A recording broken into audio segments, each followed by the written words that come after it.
Ito na guys, turuan ko kayo kung paano maggawa ng sariling tuyo. Ayan. Yearly, nagagawa ako ng ganito pagka magaganda ang panahon. Kasi tag-init dito pagka-araw. Pero sa gabi umuulan. Pero mainit na mainit talaga.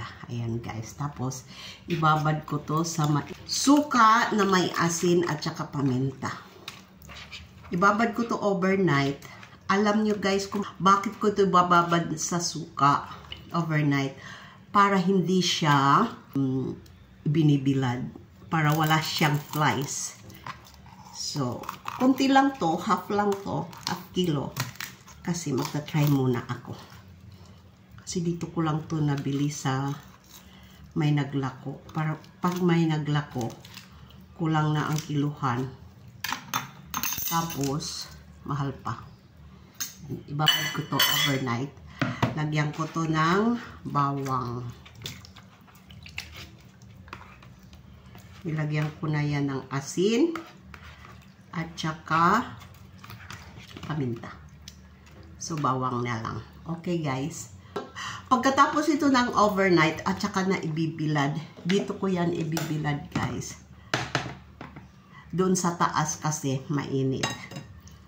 Umaga pa lang, mainit na. Tapos, ipiprito ko tong tatlo dahil gustong-gusto yan ibibigan. Guys, may araw na. Ibibilad ko na ang aking tuyo doon sa araw. Dito ko yan ibibilad guys. Kasi 4 lang naman. Tatalian ko to para hindi kainin ng kutsing or ng muning. Okay guys. Gusto na ng muning kainin. Ayan na guys. O, tinalian ko yan. O, diba? Ibilad ko na siya. Thank you for watching. Bye!